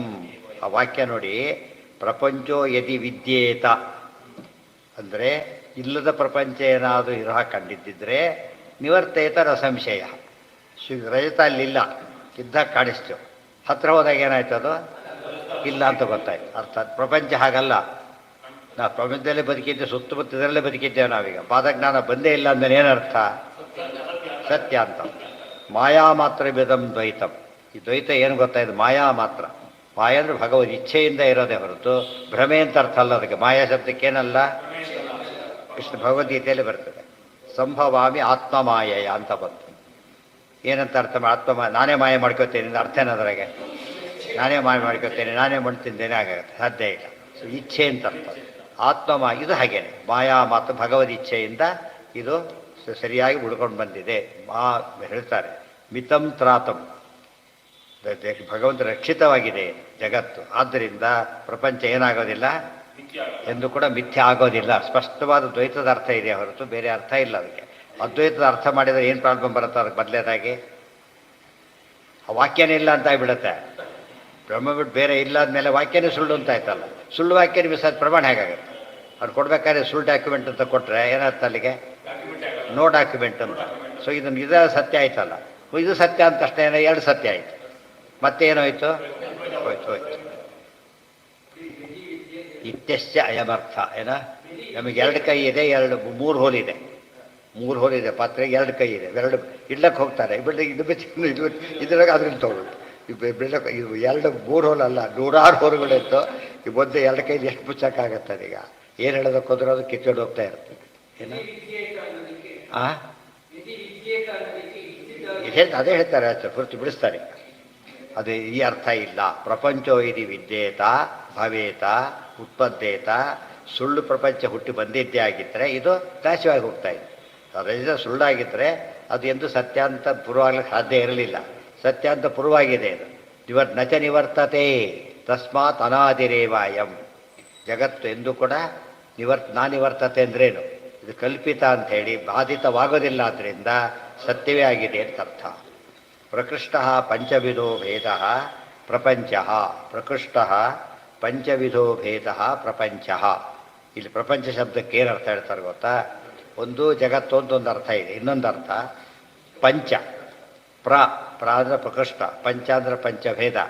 ಪ್ರಪಂಚ ಶಬ್ದಕ್ಕೆ ಅರ್ಥ ಏನು ಅಂದರೆ 5 ಭೇದ ಹೊಂದಿರೋದು ಅಂತಲೇ ಅರ್ಥ. ಪ್ರಪಂಚ ಶಬ್ದಕ್ಕೆ ಏನು ಅರ್ಥ ಬಂದಿದೆ? 5 ಭೇದ ಹೊಂದಿರೋದಕ್ಕೆ ಅದಕ್ಕೆ ಪ್ರಪಂಚ ಅಂತ ಹೆಸರಿದೆ. ಆದ್ದರಿಂದ ಪಂಚಭೇದಗಳು ಕಲ್ಪಿತವಾಗಿದ್ದರೆ, ಈಗ ಅರ್ಥ, ಪಂಚಭೇದಗಳು ಕಲ್ಪಿತವಾಗಿದ್ದರೆ ಭೇದ ಹೋಗ್ತಿದ್ವು. ಭೇದ ಹೋಗಿಲ್ಲ, ಆದ್ದರಿಂದ ಅವು ಕಲ್ಪಿತವಾದದ್ದಲ್ಲ, ಸತ್ಯವಾದದ್ದು ಅಂತಲೇ ಅರ್ಥ. ಪದ ಏನು? ಮಾಯಾ ಮಾತ್ರ ಬಿದಂ ದ್ವೈತಂ. ಈ ದ್ವೈತ ಮಾಯಾ ಮಾತ್ರ ಅಂದರೆ ಉಳಿದಿದ್ದ ಅದ್ವೈತ ಆಯ್ತು. ಎರಡೇ ಈಗ ಇರೋದು. ದ್ವೈತಾದ್ವೈತ ಎರಡರಲ್ಲಿ ಒಂದು ಸುಳ್ಳು ಅಂದರೆ ಇನ್ನೊಂದು ಏನಾಗಬೇಕು? ಮತ್ತು ಜೊತೆ ಪದ ಇದೆ ಅದ್ವೈತಂ ಪರಮಾರ್ಥ ಅಂತ ಮುಂದಿನ ವಾಕ್ಯ ಇದೆಯಲ್ಲ, ಆದ್ದರಿಂದ ಕನ್ಫರ್ಮ್ ಅದಲ್ಲ ಅಂಥೇಳಿ ಅರ್ಥ ಅಲ್ಲೇ ಅಲ್ಲ. ಪ್ರಕೃಷ್ಟ ಪಂಚವಿಧೋ ಭೇದ ಪ್ರಪಂಚ ನಚ ಅವಿದ್ಯಮಾನೋ ಎಂ ಮಾಯಾ ಮಾತ್ರತ್ವ. ಇದು ಅವಿದ್ಯಮಾನವಾದದ್ದಲ್ಲ, ಅಂದರೆ ಇಲ್ಲದೆ ಇರೋದಲ್ಲ, ಮಾಯಾ ಮಾತ್ರವಾದದ್ದು. ಮಾಯಾ ಅಂದರೆ ಏನು? ಮಾಯೇತಿ ಭಗವತ್ ಪ್ರಜ್ಞಾ. ಪರಮಾತ್ಮನ ಇಚ್ಛೆಗೆ ಜ್ಞಾನಕ್ಕೆ ಏನಂತ ಕರೀತಾರೆ? ಮಾಯಾ ಅಂತ ಕರೀತಾರೆ. ಎಲ್ಲ ಹಳ್ಳಿಗಳಲ್ಲಿ ಉಪಯೋಗಿಸ್ತಾ ಇದ್ದಾರೆ. ಒಳ್ಳೆ ವಿಷಯ ಬಂದಾಗ ಈಗ ಕಡಿಮೆ ಆಗಿಬಿಟ್ಟಿದೆ. ದೇವ್ರು ಯಾರಿಗೂ ಮಾತಾಡೋ ಟೈಮೇಲೆ ಈಗ ಮೊಬೈಲ್ ಬ್ಯುಸಿ ಇದ್ದಾರೆ, ಯಾರು ಮಾತಾಡೋದು. ಹಿಂದೆಲೆ ಎಲ್ಲ ದೇವ್ರ ಮಾಯೆ ಅಂತಿದ್ರು. ಮಾಯೆ ಅಂದರೆ ಅರ್ಥ ಏನಿತ್ತು ಅವ್ರ ಮನಸ್ಸಿನಲ್ಲಿ? ಮಹಿಮೆಯನ್ನು ಅರ್ಥ ಬರ್ತದೆ. ಮಹಿಮೆ ಇದೆ, ಎಲ್ಲ ದೇವ್ರ ಮಾಯೆ, ಎಲ್ಲ ಅವನ ಆಟ. ಆಟ ಅಂದ್ರೇನು? ಮಹಿಮೆ ಅದು. ಅವನು ಗೇಟ್ ಪರಂದ್ವತಿ ಆಟ ಆಡ್ತಿದ್ದಾನೆ, ಅವನ ಇಷ್ಟ, ಆ ಥರ ಉಪಯೋಗಿಸ್ತಿದ್ರು. ಎಲ್ಲ ಕಣ್ಣು ಮುಚ್ಕೊಂಡು ಎಲ್ಲ ಅವನ ಮಾಯೆ. ಎಷ್ಟು ಸುಲಭ ಮೋಸ ಅಂತ ಅರ್ಥ ಆಗುತ್ತೆ ಅದಕ್ಕೆ. ಕೈ ಮುಗಿತಾರೆ ಮಾಯೆ ಆಗಿದ್ರೆ. ಎಲ್ಲ ಅವನ ಮಾಯೆ ಅಂತ ಹೇಳ್ಬೇಕಾದ್ರೆ ಕೈ ಹಾಕಿ ಮುಗಿತಾರೆ ಅದಕ್ಕೆ. ತರಿಹಿ ನಿವರ್ತೇತ ಮಾಯಾ ಮಾನತ್ರಾಣ ಮಾಯ ಮಾತ್ರ ಇದೆ. ಮಾತ್ರ ಅಂದರೆ ಒಂದು ಮಾತ ತಿಳಿದದ್ದು, ಇನ್ನೊಂದು ರಕ್ಷಿತವಾದದ್ದು. ದೇವರು ಇದನ್ನು ನೋಡ್ತಾನೆ, ರಕ್ಷಣೆ ಮಾಡ್ತಿದ್ದಾರೆ ಅಂದಮೇಲೆ ಯಾರು ಸುಳ್ಳು ಸರಿಯಾದ ರಕ್ಷಣೆ ಮಾಡೋದಿಲ್ಲ. ರಕ್ಷಿತವಾದಮೇಲೆ ಏನಾಗಿರ್ಬೇಕದು? ಸತ್ಯ ಆಗಿರಬೇಕು. ಮಾನತ್ರಾಣಕರ್ತ್ರಿ ಮಾಯಾ ಮಾತ್ರ ಮಾನತ್ರಾಣಕರ್ತ್ರಿ ಯಸ್ಯ. ಭಗವಂತನ ಜ್ಞಾನವೇ ಇದಕ್ಕೆ ಮಾನವಾಗಿದೆ ಮತ್ತು ತ್ರಾಣವಾಗಿರೋದ್ರಿಂದ ತದ್ ಮಾಯಾ ಮಾತ್ರ, ಅದಕ್ಕೆ ಮಾಯಾ ಮಾತ್ರ ಅಂತ ಕರೀತಾರೆ. ಪರಮೇಶ್ವರೇಣ ಜ್ಞಾತತ್ವಾತ್ ರಕ್ಷಿತತ್ವಾಚ್ಚ. ಯಾರಿಗೋ ಈ ಜಗತ್ತಿದ್ದ ಕಂಡ್ರೆ ಅವನು ಸುಳ್ಳು ಹೇಳ್ಬೋದು. ಯಾರಿಗೆ ಕಂಡಿದೆ? ಯಾರಿಗೋ ರೋಗ ಇದೆ ಅಂತ ಯಾರೋ ಅಂದರು, ಬುದ್ಧಿ ಇಲ್ಲ, ರೋಗ ಇಲ್ಲ ಅಂತ. ಡಾಕ್ಟ್ರ್ ಹೇಳಿದಾಗ ಒಪ್ಬೇಕಾಗ. ಡಾಕ್ಟ್ರ್ ರೋಗ ಇದೆ ಏನರ್ಥ? ಸತ್ಯ ಆಗಿರುತ್ತೆ. ಯಾಕಂದ್ರೆ ಕಾಂಪಿಟೆಂಟ್ ಹೇಳೋದಕ್ಕೆ ಕಾಂಪಿಟೆಂಟ್ ಅಥಾರಿಟಿ ಅವರು. ಅದೇ ರೀತಿಯೇ ಜಗತ್ತು ಪರಮಾತ್ಮ ನೋಡ್ತಾ, ಅರ್ಜುನ ಕೃಷ್ಣ ಹೇಳ್ತಾರೆ, ಅರ್ಜುನ ನೋಡು, ಈ ಜಗತ್ತನ್ನು ನೋಡು ಅಂತ ಹೇಳ್ತಾರೆ. ಜಗತ್ತನ್ನು ನೋಡು ಅಂತ ಹೇಳಿದಾಗ ಜಗತ್ತು ದೇವ್ರಿಗೆ ಕಾಣಿಸ್ತಾ ಇದೆಯೋ ಇಲ್ವೋ? ಈಗ ಕಾಣಿಸ್ತಾ ಇದೆ. ದೇವ್ರಿಗೆ ಕಂಡು ಪ್ರಜ್ಞಾ, ದೇವರಿಂದ ಜ್ಞಾತ, ದೇವರಿಂದ ರಕ್ಷಿತ, ಎಷ್ಟು ಸುಲಭ ಇದೆ. ಆದ್ದರಿಂದ ಮಾಯಾ ಮಾತ್ರ ಅವ್ರು ತಲೆ ಒಂದೇ ಅರ್ಥ ಇಟ್ಕೊಂಡಿರ್ತಾರೆ ಮಾಯಾ ಅಂದ ತಕ್ಷಣ. ಡಿಕ್ಷನರಿಲೇ ಇರೋ ಅರ್ಥಗಳಿವೆಲ್ಲ, ಬೇರೆ ಅರ್ಥಗಳಲ್ಲ. ಒಂದು ಅರ್ಥ ಇನ್ನೊಂದು ಅರ್ಥ ನೋಡ್ರೆ ಮುಗಿತಲ್ಲ ಕತೆ. ಪರಮೇಶ್ವರೇಣ ಜ್ಞಾತತ್ವಾತ್ ರಕ್ಷಿತತ್ವಾಚ್ಚ ನಾದ್ವೈತಂ ಭ್ರಾಂತಿಕಲ್ಪಿತಮಿತ್ಯರ್ಥ. ಈ ಪಂಚಭೇದ ಅನ್ನೋದು ಎಂದೂ ಕೂಡ ಭಗವಂತರಿಂದ ಇದೆ ಅಂತ ತಿಳಿಯಲ್ಪಟ್ಟದ್ದು. ಮತ್ತು ಭೇದವನ್ನು ಪರಮಾತ್ಮ ಹಾಗೆ ಪ್ರೊಟೆಕ್ಟ್ ಮಾಡ್ತಾ ಇದ್ದಾನೆ. ದುಷ್ಟರು ಶಿಷ್ಟರು ಈ ವ್ಯವಸ್ಥೆಯನ್ನು ಕಾಪಾಡ್ತಿರೋದ್ರಿಂದ ಅದೆಂದೂ ಭ್ರಾಂತಿ ಕಲ್ಪಿತವಾಗಲಿಕ್ಕೆ ಸಾಧ್ಯ ಇಲ್ಲ. ನಹಿ ಈಶ್ವರಸ್ಯ ಭ್ರಾಂತಿ, ಅಪ್ಲೈ ಮಾಡ. ಸೆಕ್ಯೂರಿಟಿ ಇರಬೇಕು ಅಂತ ಅಪ್ಲೈ ಮಾಡಿದ. ಮನೆ ಅಂದರೆ ಮನೆ ಇಲ್ಲ ಅಂತ ಬರ್ದ. ರಾಷ್ಟ್ರಪತಿಯೇ ಸೆಕ್ಯೂರಿಟಿ ಯಾವ್ದು ಬೇಕು ನಿನಗೆ? ವಸ್ತು ಇದ್ರೆ ತಾನೇ ಸೆಕ್ಯೂರಿಟಿ. ಪರಮಾತ್ಮ ರಕ್ಷಣೆ ಮಾಡ್ತಾನೆ ಅಂದಮೇಲೆ it is because of him ಅಂದಮೇಲೆ ಏನಾಗಿರ್ಬೇಕದು? ವಸ್ತು ಇರಬೇಕು. ರಕ್ಷಿತತ್ವಾಚ ನದ್ವೈತಂ ಭ್ರಾಂತಿ ಕಲ್ಪಿತಮಿತ್ತೆ ಅದ್ವೈತ ತರ್ಹಿ ಅದ್ವೈತ ಸರ್ವಭಾವಾನಾಮಿತಿ ವ್ಯಪದೇಶ ಕಥಂ. ಮತ್ತೊಂದು ಪ್ರಶ್ನೆ ಬಂತು. ಅದೇ ಉಪನಿಷತ್ ಹೇಳ್ತಾ ಇದೆ, ಸರ್ವಭಾವಾನಾಂ ಅದ್ವೈತ ಅಂತ ಹೇಳಿಬಿಟ್ಟು. ಎಲ್ಲ ಭಾವಗಳಿಗೂ ಅದ್ವೈತ. ಅದೇನು ಭೇದ ಇಲ್ಲ, ಎಲ್ಲ ವಾದಗಳು ಭೇದ ಇಲ್ಲ, ಎಲ್ಲ ಜನರಲ್ಲೂ ಭೇದ ಇಲ್ಲ ಅಂತ ಹೇಳಿಲ್ಲ. ಆತೈತೆ ಎಲ್ಲ ಜನರ ಭೇದ ಇಲ್ಲ ಅನ್ನೇನರ್ಥ? ಒಡಕಿಲ್ಲ ಅಂತ ಅರ್ಥ. ಅವ್ರ ಒಡಕಿಲ್ಲ, ಒಮ್ಮತ ಇದೆ ಅಂತ ಅರ್ಥ. ಇದು ವ್ಯರ್ಥ ಆಗಲಿಲ್ಲ, ನೀವು ಹೇಳಿದ ಅರ್ಥ ಬರೋದಿಲ್ಲ ಅದಕ್ಕೆ. ಇತಿ ವ್ಯಪದೇಶ ಕಥವಿತ್ಯತಃ ಅದ್ವೈತಂ ಪರಮಾರ್ಥತಃ ಇತಿ ಪರಮಾರ್ಥಾಪೇಕ್ಷೆಯ ಹಿ ಅದ್ವೈತತ್ವಂ. ಹಾಗಿದ್ರೆ ಅದ್ವೈತ ಅಂತ ಯಾಕೆ ಉಪಯೋಗಿಸ್ತಾರೆ ಅಂದರೆ, ಸ್ವತಂತ್ರ ವ್ಯಕ್ತಿ ಒಂದೇ, ಸ್ವತಂತ್ರ ವಸ್ತು ಒಂದೇ, ಸ್ವತಂತ್ರ ಭಗವಾನ್ ವಿಷ್ಣು ಭಾವ ಅದು ಇದೆ. ಸೊ ದೇವರು ಒಬ್ಬನು ಅಂತ ಪದ ಬಂದರೆ ಜೀವ ಪರಮಾತ್ಮ ಒಬ್ಬನು ಅಂತ ಅರ್ಥ ಅಲ್ಲ, ದೇವರೊಬ್ಬನು ಅಂತ ಅರ್ಥ. ಎಷ್ಟು ಸುಲಭವಾದ ಅರ್ಥ ಇದೆ. ಅವರೇ ಒಪ್ಕೊಂಡು ವಾಕ್ಯ, ಅವ್ರ ವಾಕ್ಯಕ್ಕೆ ಅರ್ಥ ಹೇಳ್ತಾ ಇದ್ದಾರೆ. ಅವರ ವಾಕ್ಯಕ್ಕೆ ಬರೀ ಬಾಧ ಬರ್ತಾ ಇದೆ. ಉದಾಹರಣೆಗೆ ಗಂಗಾಯಾಮ್ ಘೋಷ ಅಂತಿದೆ. ಈಗ ಅದೇ ಅರ್ಥ ಮಾಡಿದರೆ ಏನಾಗುತ್ತೆ? ಅದೇ ಅರ್ಥ ಮಾಡಿದರೆ ಗಂಗೆ ಎಲ್ಲಿ ಹಳ್ಳಿ ಇದೆ ಅಂತಾಯ್ತು. ಇಷ್ಟೊತ್ತಿಗೆ ಹೋಗಿರುತ್ತಿತ್ತು ಆಗಲೇ. ಅದಕ್ಕೆ ಇರೋ ಸಾಧ್ಯತೆಯೇ ಇಲ್ಲ. ಇವ್ರು ಬೇರೆ ಅರ್ಥ ಮಾಡಲೇಬೇಕು, ಇವರಿಗೆ ಬಾಧಕ ಇದೆ, ಬೇರೆ ಅರ್ಥ ಮಾಡಲೇಬೇಕು. ಆದ್ದರಿಂದ ಆ ಅರ್ಥ ಬೇರೆ ಅರ್ಥ ಮಾಡಿ ದ್ವೈತ ಆಗಲೇಬೇಕು. ಮತ್ತೆ ಅದ್ವೈತದ ಅರ್ಥ ಕೊಡೋದಿಲ್ಲ ಅಂದಮೇಲೆ ಯಾವ ಅರ್ಥ ಹೇಳಬೇಕು? ಅದಕ್ಕೆ ಈಗ ದ್ವೈತಾರ್ಥವನ್ನೇ ಹೇಳಬೇಕು. ಉಪದೇಶ ಅದ್ವೈತಂ ಪರಮಾರ್ಥತಃ ಇತಿ ಪರಮಾರ್ಥಾಪೇಕ್ಷೆಯ ಹಿ ಅದ್ವೈತ ತತ್ವಂ ಸರ್ವಸ್ಮಾದುತ್ತಮ ಅರ್ಥ ಸ ಏಕಃ ಏವ ಇತ್ಯರ್ಥ. ಎಷ್ಟು ಜನ ಇದ್ದರೂ ಕೂಡ ಅತ್ಯಂತ ದೊಡ್ಡ ವಸ್ತು ಯಾವುದು ಅಂದರೆ ಪರಮಾತ್ಮ. ಈ ಆಫೀಸೊಳಗೆ ಅತ್ಯಂತ ಮುಖ್ಯಸ್ಥ ಏನಾಗ್ತಾರೆ? ಆಲ್ ಅವರೊಬ್ಬನಿಲ್ಲ, ಯಾವ ಕೆಲಸನೂ ಆಗೋದಿಲ್ಲ. ಅವ್ರು ಏನೇ ಬಂದರೂ ಆಫೀಸರ್ ಯಜಮಾನ್ರು ಕೇಳೋಂತಲ್ಲ, ಬಾಸ್ ಕೇಳೋಂತ ಅಷ್ಟೇ. ಅವನೊಬ್ಬನೇ ಬಾಸ್. ಎಷ್ಟು ಜನ ಇದ್ದಾರೆ? ಒಬ್ಬನೇ ಬಾಸ್. ಒಬ್ಬನೇ ಎಂಬುದು ಎಲ್ಲರೂ ಒಪ್ಪಿರೋದು. ಚೀಫ್ ಮಿನಿಸ್ಟರ್ ಒಬ್ಬನೇ, ಪ್ರೈಮ್ ಮಿನಿಸ್ಟರ್ ಒಬ್ಬನೇ, ಇವೆಲ್ಲ ಗೊತ್ತಿರೋದು. ದೇವರೊಬ್ಬನೇ. ವೆರಿ ಸಿಂಪಲ್ ಅದು. ಪರಮಾರ್ಥಾಪೇಕ್ಷೆಯ ಹಿ ಅದ್ವೈತತ್ವಂ ಸರ್ವಸ್ವಾದುತ್ತಮ ಅರ್ಥ ಸ ಏಕಃ ಏವ ಇತ್ಯರ್ಥಃ. ಅನ್ಯಥಾ ಅದ್ವೈತಃ ಸರ್ವಭಾವಾನಾಮಿತಿ ವ್ಯರ್ಥಂ ಸ್ಯಾತ್. ಸರ್ವಭಾವಾನಾಂ ಮಧ್ಯೆ ತಸ್ಯ ಏಕಸ್ಯ ಅದ್ವೈತತ್ವವಿತ್ಯುಕ್ತೆ ಸಮಾಧಿಕರಾಹಿತ್ಯಮೇವ ಉಕ್ತಂ ಸ್ಯಾತ್. ಅದ್ವೈತ ಶಬ್ದಕ್ಕೆ ಏನರ್ಥ ಅಂದರೆ ಅವನಿಗೆ ಸಮನೂ ಯಾರೂ ಇಲ್ಲ, ಅವ್ನ ಮೇಲೂ ಯಾರೂ ಇಲ್ಲ ಅಂತ. ಅದ್ವೈತ ಶಬ್ದಕ್ಕೆ ಅರ್ಥ ಅದು. ಅವನೊಬ್ಬನೇ ಶಬ್ದಕ್ಕೆ ಅಂಥವ್ನು ಇನ್ನೊಬ್ಬನಿಲ್ಲ, ಅವನ ಮೇಲೆ ಇನ್ನೊಬ್ಬನಿಲ್ಲ ಅಂತ ಅರ್ಥ. ಸರಿ, ಇದೇನು ಸಮಸ್ಯೆ ಇಲ್ಲ. ಸರ್ವಭಾವ ಅಂದರೆ ಎಲ್ಲ ವಸ್ತುಗಳು ಅಂತ ಅರ್ಥ ಭಾವ ಶಬ್ದಕ್ಕೆ. ಭಾವ ಗೊತ್ತಲ್ಲ. ಅನ್ಯೇಷಾಂ ಸರ್ವಭಾವಾನಾಂಚ ಸಮಾಧಿಕ ಭಾವ ವಿಕಲ್ಪೋ ವಿನಿವರ್ತೇತ ಕಲ್ಪಿತೋ ಏನತಿ ಮುಂದಿದೆ. ವಿಕಲ್ಪ ವಾಕ್ಯ ಅಷ್ಟೇ ಅಲ್ಲ, ಇನ್ನೂ ಮುಂದೆ ಎಲ್ಲ ಏನಿದೆ? ವಿಕಲ್ಪೋ ವಿನಿವರ್ತೇತ. ದ್ವೈತ ಅಲ್ಲದ್ದು ಅದ್ವೈತ. ದ್ವಿತ ಅಂದರೆ ಎರಡು. ಎರಡರ ಭಾವ ದ್ವೈತ. ಅದಿಲ್ಲದೆ ಹೋದ್ರೆ ಅದ್ವೈತ. ಅರ್ಥ ಹೇಳೋದಕ್ಕೆ ಬರುತ್ತೆ, ಒಟ್ಟು ವಸ್ತು ಇರಬೇಕದು. ಶಶವಿಷಾಡ ಅರ್ಥ ಹೇಳೋದಕ್ಕೆ ಬರುತ್ತೆ. ಅದಕ್ಕೆ ಏನರ್ಥ? ಶಶವಿಷಾಡ ಅಂದರೆ ಮೊಲದ ಕೊಂಬು ಅಂತ ಅರ್ಥ. ಕರೆಕ್ಟೇ ಅದು. ಬಟ್ ಇದೆಯಾ? ಇಲ್ಲ. ಅರ್ಥ ಹೇಳೋದು ಬೇರೆ, ವಸ್ತು ಇರಬೇಕದು. ಇದು ಮೇರು ಪರ್ವತ ಇಲ್ಲ, ವಾಕ್ಯ ಸರಿ, ಮೇರು ಪರ್ವತ ಇಲ್ಲ ಇಲ್ಲಿ. ಅನ್ಯಥಾ ಅದು ಸಮಾಧಿಕ ವಿಕಲ್ಪೋ ವಿನಿವರ್ತೇತ. ಕಲ್ಪಿತ. ಇದು ವಿಕಲ್ಪ ಅಂದರೆ ಏನು? ವಿವಿಧತೆಯ ಕಲ್ಪನಾ. ಕಲ್ಪಿತವಾಗಿದ್ದರೆ ಹೋಗ್ತಿತ್ತು. ಪಂಚಭೇದ ಕಲ್ಪಿತವಾಗಿದ್ದರೆ ಹೋಗ್ಬಿಡ್ತಾ ಇದೆ. ಎಲ್ಲಿ ಹೋಗೋದೆಲ್ಲ ಮುಕ್ತಾನ. ಮತ್ತೆ ಮುಕ್ತರಾದ ಮೇಲೂ ಮುಕ್ತರ ಅಂತ ಹೇಳಿದಾಗ ಬೇಕಾದ ಜನ ಇದ್ದಾರೆ. ಅಮುಕ್ತರಿಂದ ಭೇದ ಇದೆ ಮುಕ್ತರಿಗೆ. ಮುಕ್ತರಲ್ಲಿ ಭೇದ ಇದೆ. ಪರಮಾಗತಿ ಅಂತ ಹೇಳಿದ್ರೆ ರಕ್ಷಣೆ, ಪರಮಾತ್ಮ ರಕ್ಷಣೆ ಮಾಡೋರಿದ್ದಾರೆ. ಪಂಚಭೇದ ಇದೆ ಮತ್ತೆ ಅಲ್ಲಿ. ಯಾವ ವಾಕ್ಯ ತೊಗೊಂಡ್ರು ಕೂಡ ಏನಿರಬೇಕು ಅದಕ್ಕೆ ಪಂಚಭೇದ ಇರಲೇಬೇಕು, ಇಲ್ದೋದ್ರೆ ಕೆಲಸ ಮಾಡೋಕ್ಕೆ ಆಗೋದಿಲ್ಲ. ಈ ಬೈಕ್ ಇದೆ, ಈ ಬೀಳ್ ಟೇಬಲ್ ಇದೆ, ಮೂರಕ್ಕೂ ಅದು ಪಂಚಭೇದ ಬರಲೇಬೇಕೀಗ. ಮೂರಿದ್ದ ತಕ್ಷಣ ಏನಾಯ್ತು ಅಲ್ಲಿಗೆ ಭೇದ 5 ಆಗಿಬಿಡುತ್ತೆ. ಮೂರಿದ್ದರ ಭೇದ 5 ಆಗುತ್ತೆ. ಯಾಕೆ ಪರ್ಮಿಟೇಷನ್ ಕಾಂಬಿನೇಷನ್ ಅಂತೀವಲ್ಲ ಹಾಗೆ. ಸೊ ಇದಕ್ಕೂ ಇದಕ್ಕೂ ಭೇದ, ಇದಕ್ಕೂ ಭೇದ, ಇದಕ್ಕೂ ಭೇದ, ಇದೆಲ್ಲಕ್ಕೂ ಭೇದ. ಸಿಂಪಲ್ ಅದು. ಮೂರಿದ್ದ ಮೇಲೆ 5 ಭೇದ ಬರೋದು. ದೇರ್ ಫೋರ್ ಪಂಚಭೇದ ಆದರೂ ಒಂದೇ, 3 ಪದಾರ್ಥ ಇವೆ ಅಂದ್ರೆ ಒಂದೇ. ಒಂದು ಪದಾರ್ಥ ಯಾವುದು ಪರಮಾತ್ಮ, 2ನೇ ಪದಾರ್ಥ ಯಾವುದು ಜೀವರು, 3ನೇ ಪದಾರ್ಥ ಜಡ. ಹೋದಾಯ್ತು ಅಷ್ಟೇ. ಎಷ್ಟು ಸಿಂಪಲ್ ಇದು. ಅವ್ರೇನಂದ್ರು ಜಡಕ್ಕೆ ಏನಂದ್ರು ಅವರು ಮಿಥ್ಯಾ, ಜೀವಕ್ಕೇನಂದ್ರು ಬ್ರಹ್ಮ. ಈಗ ಒಂದು ಮಾಡಿದ್ರು. ಸೊ ಮೂರನ್ನು ತೆಗೆದು ಒಂದು ಮಾಡಿದಾಗ ಏನು ಹೋಯ್ತು, ಪಂಚಭೇದ ಹೋಯ್ತು. ಹೋಗ್ಲಿ ಸರಿನೇ, ಒಂದು ಆದರೆ ತಾನೇ ಪಂಚಭೇದ ಹೋಗೋದು. ಒಂದು ಆಗಲಿಲ್ಲ ಅಲ್ಲ, ಹೇಳಿಲ್ಲ 10,000ದಲ್ಲಿ 5,000 ಕೊಟ್ಟರೆ 5,000 ಉಳಿಯುತ್ತೆ, ಕೊಟ್ಟರೆ ಇಲ್ಲ ಹೋದರೆ 10,000 ಹಾಗೆ ಇರುತ್ತೆ. ಅವರು ಆಗುತ್ತೆ ಈ ಥರ ಹೇಳಿದ್ರೆ ಉಪಯೋಗ ಇಲ್ಲ. ನಿವರ್ತೇತ ವಿತ್ಯರ್ಥ ಅಂಗೀಕಾರೇ ನಿವರ್ತೇತ ವಿದ್ಯೇತ ಇತಿ ಪ್ರಸಂಗ ರೂಪೇಣ ಕಥನಂ ಯತಿ ಶಬ್ದೌ ಚ ನ ಯುಜ್ಯಂತೆ. ಆಚಾರ್ಯ ಮತ್ತೆ ಹೇಳ್ತಾರೆ, ಎಷ್ಟು ಚೆನ್ನಾಗಿದೆ ಅಲ್ಲಿ ನೋಡು. ವಾಕ್ಯಗಳೇನಿದೆ, ವಿದ್ಯೇತ ಅಂತಿದೆ, ನಿವರ್ತೇತ ಅಂತಿದೆ. ಹೇಗೆ ಗೊತ್ತಾ, ಅದಿಲ್ಲದೆ ಹೋದರೆ ಈಗ ಹಾಕೂಡ್ದಾಗಿತ್ತು ಆ ಪದಗಳವೆಲ್ಲ ಕೂಡ. ಆ ಪದ ಏನು ತೋರಿಸ್ತಾ ಇದೆ, ನೀನು ಏಕಾಶಿ ಉಪವಾಸ ಮಾಡದೆ ಹೋದರೆ ಮಾಂಸ ತಿಂದಾಗ ಆಗುತ್ತೆ ಅಂತ ಹೇಳಿ. ಮಾಂಸ ತಿಂದಿಯಲ್ಲ, ಮಾಂಸ ತಿಂದಾಗ ಆಗುತ್ತೆ ಅಂತ ಹೇಳಿ. ಅಂದರೆ ಮಾಂಸ ತಿಂದಾಗ ಆಗಬಾರ್ದು ಅಂತಿದ್ರೆ ಏನು ಮಾಡಬೇಕು ಅವನು, ಅಷ್ಟೇ. ವಾಪಸ್ ಎಲ್ಲಿ ಬಂತೀಗ, ಇಲ್ಲಿ ಬಂತು. ಅದಕ್ಕೇನಂತಾರೆ ತರ್ಕ. ತರ್ಕ ಅಂದ್ರೇನು, ವಿಪರ್ಯ ಪರ್ಯವಸಾನ ಆಗಬೇಕು. ಅವ್ನು ಏನು ಮಾಡೋದಿಲ್ಲ ಅಂದರೆ ಅವ್ನು ಮಾಡೋಕೆ ಹಾಕ್ತಾನೆ. ನೀನು ಸ್ಕೂಲಿಗೆ ಹೋಗೋದಿಲ್ಲ ಬಿಡು, ಮಾರ್ಕೆಟಿಗೆ ಕರ್ಕೊಂಡು ಹೋಗೋದಿಲ್ಲ. ಮಕ್ಕಳೇ ಮಾಡ್ತಾರೆ, ಎಲ್ಲ ಹೋಗ್ತೀನಿ ಅಂತ ಹೇಳ್ತಾರೆ. ಯಾತಕ್ಕೆ, ಮಾರ್ಕೆಟ್ ಹೋಗಬೇಕಾಗಿದೆ ಅವರು. ಅರ್ಥ ಆಯ್ತಾ. ದೇರ್ಫೋರ್ ಈ ವಿದ್ಯೇತ ಪದ ಯಾವುದೋ ತರ್ಕದ ಪದಗಳಿವೆಲ್ಲ ಕೂಡ. ತರ್ಕದ ಪದ ಹೇಳಿದ ಮೇಲೆ ಒಂದು ಸತ್ಯ ಆಗಿರ್ಬೇಕದು. ವಸ್ತು ಇಲ್ಲ, ವಸ್ತು ಇಲ್ಲದೆ ಹೋದ್ರೆ ಹೀಗಾಗ್ತಿತ್ತು ಅಂದರೆ ಏನರ್ಥ, ಈಗ ವಸ್ತು ಇದೆ ಅಂತ ಅರ್ಥ.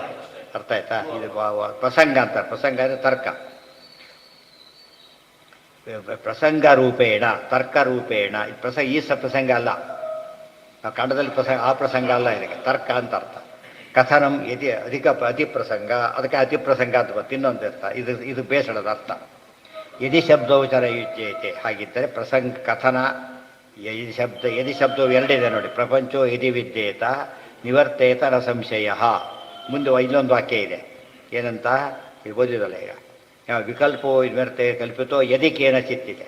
2 ಯದಿಗಳು ಯಾತಕ್ಕೆ ಬರ್ತಿತ್ತಾಗಿದ್ರೆ, ಯದಿ ಶಬ್ದವು. ಯದಿ ಶಬ್ದವು ಅಂದ್ರೇನು, ಯದಿ ಅನ್ನೋ 2 ಶಬ್ದಗಳು ಅಂತ ಅರ್ಥ. ಯದಿ 2 ಸತ್ ಬಂದರೆ ಯದಿ ಶಬ್ದವು ಅಂತಾಯ್ತು. ಇದು ಅನ್ಯಥಾ ತ್ಯಾಜ್ಯ ವಿಜ್ಯಂತೆ ವಿದ್ಯೇತ ಇತ್ಯಸ್ಯ ಚ ಉತ್ಪತ್ತ್ಯರ್ಥ ಅನಂಗೀಕಾರೇ ಯದ್ಯದಸ್ತಿ ತತ್ತನ್ನಿವರ್ತತೆ ಇತಿ ವ್ಯಾಪ್ತ್ಯಭಾವಾತ್ ನಿವರ್ತೇತ ಇತಿ ನ ಯುಜ್ಯತೆ. ಇವತ್ತು ವಿದ್ಯೇತ ಅಂತ ಹೇಳಿದರೆ ಈ ಇಲ್ಲದ ಜಗತ್ತೇನಾದರೂ ಭ್ರಾಂತಿ ಕಲ್ಪಿತವಾಗಿದ್ದಿದ್ದರೆ ಅದೇನಾಗ್ತಿತ್ತು, ಹೋಗಿಬಿಡ್ತಾ ಇತ್ತು. ಹಾಗೆ ಹೋಗಿಲ್ಲ ಅಂದಾಗ ಭ್ರಾಂತಿ ಕಲ್ಪಿತವಲ್ಲ, ಸರಿಯಾಗೇ ಇದೆ ಅಂತ ಅರ್ಥ. ಅತಃ ಪ್ರಪಂಚಸ್ಯ ಅನಾದಿನಿತ್ಯತ್ವ ಪರಮಿದ ವಾಕ್ಯಂ. ದೇರ್ಫೋರ್ ಆಚಾರ್ಯ ಅಲ್ಲಿಷ್ಟೆಲ್ಲ ಬರದೇ ಇಲ್ಲ. ಉಪನಿಷತ್ ಅರ್ಥ ಬರೀಬೇಕಾದ್ರೆ ಸ್ವಲ್ಪ ಹೇಳಿದ್ದಾರೆ, ಡಿಟೇಲ್ ಡಿಸ್ಕಸ್ ಮಾಡಿದ್ದಾರೆ. ಇಲ್ಲಿ ಓದ್ದ ಹೋಗ್ಬಿಟ್ರೆ ಅದು ಆಚಾರ್ಯ ಬರೆದಿಲ್ಲ, ನಾವೇ ತಿಳ್ಕೊಂಡಿದ್ದಾಗುತ್ತೆ, ತಪ್ಪದು. ಅವ್ರು ಬರೆದು ಇಲ್ಲಿದೆ ವಾಕ್ಯಂ. ಅತಃ ಉಪದೇಶಾದಯಂ ವಾದೋ ಅಜ್ಞಾತೆ ದ್ವೈತಂ ನ ವಿದ್ಯತೆ ಇತ್ಯಾಹ. ಅಲ್ಲಿ ವಾಕ್ಯ ನೋಡಿ, ಮುಂದಿನ ವಾಕ್ಯ ಏನಿದೆ ಗೊತ್ತಾ, ಉಪದೇಶಾದಯಂ ವಾದೋ, ಸರಿ ಓದ್ಬೇಕಲ್ಲ. ಉಪದೇಶಾದಯಂ ವಾದೋ ಜ್ಞಾತೆ ದ್ವೈತಂ ನ ವಿದ್ಯತೆ. ಅವ್ರು ಬಿಡಿಸೋದು ಆ ತೆಗೆದು ಬಿಡ್ತಾರೆ, ಅತತ್ವಂಸಿ ತೆಗೆದಾಗೆ. ಆದ್ದರಿಂದ ಜ್ಞಾತೆ ಬ್ರಹ್ಮಜ್ಞಾತೆ ಅಂದರೆ ಬ್ರಹ್ಮಜ್ಞಾನ ಬಂದಾಗ ಏನಾಯಿತು, ದ್ವೈತಂ ನಿವರ್ತತೆ ಅಲ್ಲ, ಅದ್ವೈತಂ ನಿವರ್ತತೆ. ಆ್ಯಕ್ಚುಲಿ ಬ್ರಹ್ಮಜ್ಞಾನ ಬಂದಾಗ ಏನೋ ಹೋಯ್ತು ಅಲ್ಲಿಗೆ, ಅದ್ವೈತ ಹೋಯ್ತು. ಅವ್ರೇನು ಆ ಸೇರಿಸ್ಬಿಟ್ಟು ಮಾಡೋ ಕರೆಕ್ಟ್ ಇರೋದು ಹಾಗೆ. ತೆಗೆದಾಗ ದ್ವೈತಂ ನಾವು ನಿವರ್ತತೆ ಅಂತ, ಹಾಗಲ್ಲ, ಅದ್ವೈತಂ ನಿವರ್ತತೆ.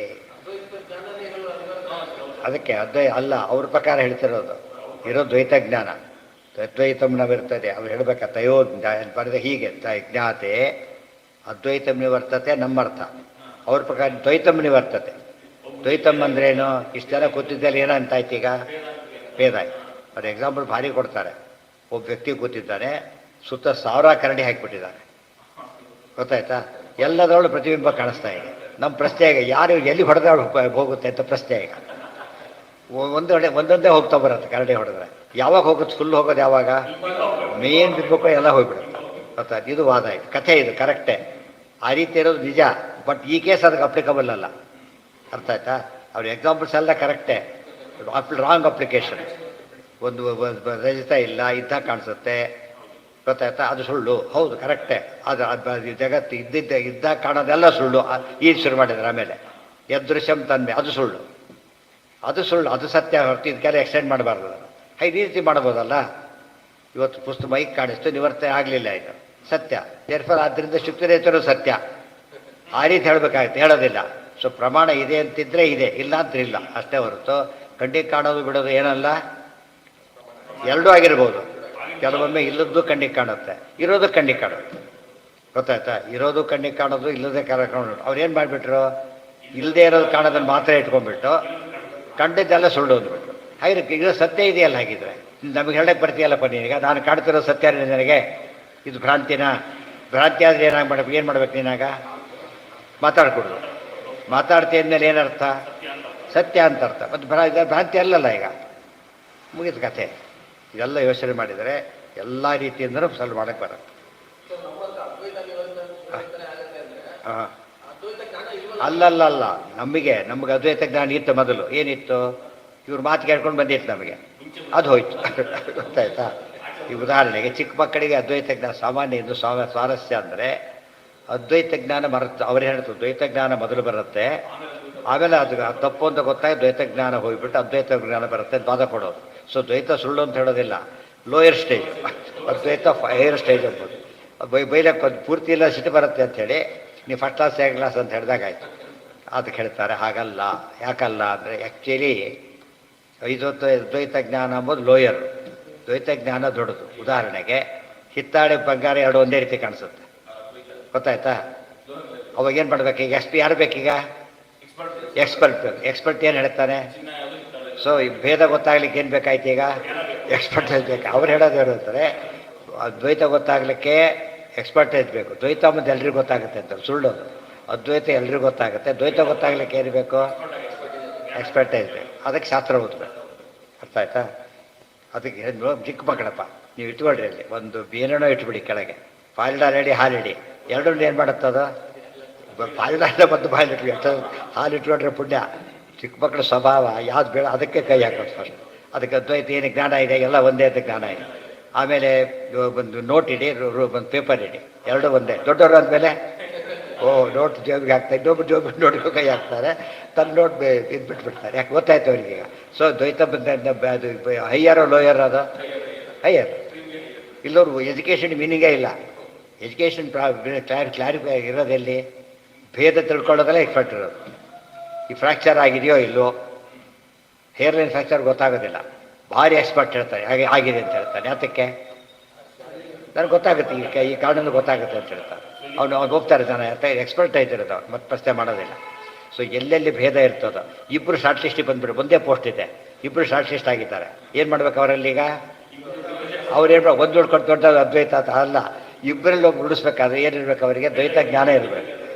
ಇವನು ಬೆಟರ್ ಅನ್ನೋ ಜ್ಞಾನ ಇಲ್ಲದೆ ಹೋದರೆ ಏನು ಮಾಡೋಕ್ಕೆ ಬರೋದಿಲ್ಲ, ಶಾರ್ಟ್ ಲಿಸ್ಟ್ ಫೈನಲ್ ಮಾಡೋಕ್ಕೆ ಬರೋದಿಲ್ಲ. ಸೊ ಎಲ್ಲಾದರೂ ಈ ಕೊನೆಗೆ ಉಳಿಯೋದು ಯಾವುದು? ಭೇದ. ಸೊ ಭೇದ ಉಳಿಯೋದ್ರಿಂದ ದ್ವೈತನೇ ಸತ್ಯ ಅಂತ ಆಯ್ತು. ದೂರದ ಬೆಟ್ಟಗೆ ಹೇಗೆ ಕಾಣಿಸುತ್ತೆ? ಮೊದಲು ನುಣ್ಣಗೆ ಕಾಣಿಸುತ್ತೆ, ಅದು ಅದ್ವೈತ ಏನೂ ಇಲ್ಲ. ಆಮೇಲೆ ಹತ್ರ ಹೋಗಿ ಬೇಕಾದಷ್ಟಿದೆ, ನಾವೇ ಕಾಣಿಸಿದಷ್ಟು ಬರಗಳಿರುತ್ತೆ. ಆಮೇಲೆ ಅದು ಹತ್ತಿರ ಹೋದಷ್ಟು ಏನು ಕ್ಲಾರಿಟಿ ಬಂತು? ಭೇದ ಜ್ಞಾನ ಸ್ಪಷ್ಟ ಆಯ್ತು ಅವ್ರಿಗೆ. ಅದೇನು ಬರೀ ಮರ ಕಾಣಿಸ್ತು, ಆಮೇಲೆ ಮೊದಲು ನುಣ್ಣಗೆ ಕಾಣಿಸ್ತು, ಆಮೇಲೆ ಬರೀ ಮರ ಕಾಣಿಸ್ತು, ಆಮೇಲೆ ವೆರೈಟಿ ಬೇರೆ ಮರಗಳು ಕಾಣಿಸ್ತು, ಆಮೇಲೆ ದೊಡ್ಡ ಮರ ಚಿಕ್ಕ ಮರ ಅಷ್ಟೇ ಅಲ್ಲ, ಹಣ್ಣಿನ ಮರ ಇದ್ರ ಮರ ಎಲ್ಲ ಭೇದ ಜಾಸ್ತಿ ಆಯ್ತು ಇನ್ನೂ ಕೂಡ. ತಿಳಿತಾ? ಎಷ್ಟು ಸುಲಭ. ಸೊ ಒಟ್ಟಿನ ಮೇಲೆ ಇನ್ನೂ ಸಿಂಪಲಾಗಿ ಹೇಳೋದಾದರೆ ಭೇದ ಜ್ಞಾನ ತಿಳ್ಕೊಳ್ಳೋದಕ್ಕೆ ಏನು ಬೇಕು? ಭಾಳ ತಿಳುವಳಿಕೆ ಬೇಕು. ಅಭೇದ ಜ್ಞಾನಕ್ಕೆ ಏನು ಬೇಕಿಲ್ಲ. ಸೊ ಶಾಸ್ತ್ರ ಓದಿದ ಮೇಲೆ ಭೇದ ಜ್ಞಾನ ಗಟ್ಟಿ ಆಗಬೇಕೆ ಹೊರತು ಏನು ಗಟ್ಟಿ ಆಗೋದಿಲ್ಲ, ಗಟ್ಟಿ ಆಗೋದಿಲ್ಲ.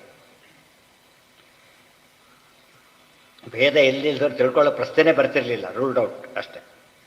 ಅತಃ ಉಪದೇಶಾದಯಂ ವಾದೋ ಅಜ್ಞಾತೆ ದ್ವೈತಂ ನ ವಿದ್ಯತೆ ಅಂತ ಹೇಳಬೇಕಾದ್ರೆ ಅದ್ವೈತಂ ನ ವಿದ್ಯತೆ ಅಂತ ಬಿಡಿಸ್ಬೇಕಾದ್ರೆ ವಾದೋ ಅಜ್ಞಾತೆ ದ್ವೈತಂ. ಈ ವಾದ ಅರ್ಥ ಆಗದೆ ಹೋದರೆ ದ್ವೈತ ಇಲ್ಲ ಅಂತಾಗುತ್ತೆ, ಅರ್ಥವಾದರೆ ದ್ವೈತ ಇದೆ ಅಂತಾಗುತ್ತೆ ಅಷ್ಟೇ. ಅಜ್ಞಾತೇವ ದ್ವೈತಂ ನ ವಿದ್ಯತೆ ಅಜ್ಞಾನಿನಾಂ ಪಕ್ಷೇವ ದ್ವೈತಂ ನ ವಿದ್ಯತೆ ಇತ್ಯರ್ಥ. ಇನ್ನೂ ಬಂದರು ಯಾವುದು ಎಕ್ಸ್ಪೀರಿಯೆಂಟ್ ಕೊಟ್ಟರು. ಈಗ ಇಬ್ಬರು ಪರೀಕ್ಷೆ ಮಾಡಿ ಇಬ್ಬರು ಒಂದೇ ಅಂದ್ಬಿಟ್ರು, ದಡ್ಡ ಅಂದ್ಬಿಟ್ಟು. ಹಾಲು ನೀರು ಬೆರೆಸಿಟ್ಟಿದ್ರು. ಒಂದು ಪ್ಯೂರ್ ಹಾಲು, ಒಂದು ಬೆರೆಸಿಟ್ಟ ಹಾಲು ಇತ್ತು. ವ್ಯತ್ಯಾಸ ನೋಡಿದ್ರು, ವ್ಯತ್ಯಾಸ ಏನೂ ಇಲ್ಲ ಅಂದ್ಬಿಟ್ಟ. ದಡ್ಡ ಉಪಯೋಗ ಇವನು ಬರ್ತೀವಿ, ಇವನು ಹೇಳ್ತಾನೆ ನೋಡಿ. ಈಗ ಅವನು ಇದು ನಿಜ, ಇದು ಅಲ್ಲ ಅಂತ ಹೇಳಿದ. ಹಂಸ ಕ್ಷೀರ ನ್ಯಾಯ ಏನು ಹೇಳುತ್ತೆ? ಹಾಲು ನೀರಿನ ವಿವೇಕ ಇರುತ್ತೆ. ಸೊ ಹಂಸ ಆದಮೇಲೆ ಪರಮಹಂಸರಾದ ಮೇಲೆ ಭೇದ ಹೇಳಬೇಕು, ಅಭೇದ ಹೇಳಬೇಕು. ಹಂಸ ಪಕ್ಷಿ ಹಾಲು ನೀರು ಭೇದ ಗುರುತಿಸೋ ಹಾಗೆ ಪರಮಹಂಸರು ಏನು ಗುರುತಿಸ್ಬೇಕು? ಆ್ಯಕ್ಚುಲಿ ಅದಕ್ಕೆ ಮೂಲತಃ ಆ ಮಾತು ಹೇಳ್ತಾರೆ. ಪರಮಹಂಸರು ಯಾತಕ್ಕಿರೋದಂದರೆ ಜನಗಳಿಗೆ ಭೇದ ತಿಳಿಸಿಕೊಟ್ಟು ಉದ್ಧಾರ ಮಾಡೋದಕ್ಕೋಸ್ಕರ. ಯಾರಿಗೆ ಭೇದ ಗೊತ್ತು? ನಮಗೂ ದೇವರಿಗೂ ಭೇದ ಅಲ್ಟಿಮೇಟ್. ಯಾವುದೋ ಭೇದ ತಿಳ್ಕೊಂಡ್ರೆ ಉಪಯೋಗ ಬರೋದಿಲ್ಲ. ಅತ್ಯಂತ ಮುಖ್ಯವಾದ ಭೇದ ತಿಳಿಬೇಕು. ಈಗ ಎರಡು ಹಿತ್ತಾಳೆ ಪಾತ್ರೆ ಕನ್ಫ್ಯೂಷನ್ ಆದರೆ ನಮಗೇನು ದೊಡ್ಡ ಲಾಸ್ ಇಲ್ಲ. ಏನು ಅದೆಲ್ಲ ನೆಗ್ಲಿಬಲ್ಲ. ದೊಡ್ಡ ಪರೀಕ್ಷೆ ಬಳಸೋಕ್ಕಲ್ಲ, ಪರೀಕ್ಷೆ ಕೊಟ್ಟು ದುಡ್ಡು ಜಾಸ್ತಿ ಆಗುತ್ತೆ. ಅಷ್ಟೇ ಒಂದು ಯಾವುದಾದ್ರು ತೊಗೊಂಡೋಗ್ಬಿಟ್ಟು ಹಿತ್ತಾಳೆ ಪಾತ್ರೆ ಪರೀಕ್ಷೆ ಮಾಡೋಕ್ಕೆ ಎಲ್ಲೋ ಯಾವರಿಗೂ ಹೋಗ್ಬೇಕು. ನೀವೀಗ ಅಲ್ಲಿ ಯಾವ ಅಂಗಡಿಗೆ ಹೋಗಬೇಕು, ಅವ್ನು ಟೈಮ್ ಕೊಡಬೇಕು. ಮಾಡ್ದ ಕೊನೆಗೆ ಹಿತ್ತಾಳೆ ಅಂತ ಹೇಳಿದ, ಗೊತ್ತಾಯ್ತಾ? ಏನು ಲಾಭ? ಏನು ಲಾಭ ಇಲ್ಲ. ಆದರೆ ಬಂಗಾರನ ಹಿತ್ತಾಳೆ ಅಂತ ಹೇಳಿಬಿಟ್ಟು ಅದು ಗೊತ್ತಾಯಿತು. ಎಷ್ಟು ಉಳಿತು ಅವನಿಗೀಗ? ಭೇದಜ್ಞಾನ ಸೇವ್ ಮಾಡ್ತಾ ಇದೆ. ಆ ಭೇದಜ್ಞಾನ ಏನು ಉಪಯೋಗ ಆಗಲಿಲ್ಲ ಅದರಿಂದ. ಅಜ್ಞಾನಿನಾಂ ಪಕ್ಷೇವ ದ್ವೈತಂ ನ ವಿದ್ಯತೆ ಇತ್ಯರ್ಥ. ಜೀವೇಶ್ವರ ಅದಕ್ಕೆಲ್ಲ ಪ್ರಮಾಣ ಕೊಡ್ತಾರೆ. ಮತ್ತೆ ಇಲ್ಲಿ ಹೇಳಿದ್ದಕ್ಕೆಲ್ಲ ಪ್ರಮಾಣ ಕೊಟ್ಟು ಹೇಳ್ತಾರೆ. ಅದು ನಾಳೆ ಅಲ್ಲ ನಾಡಿದ್ದು.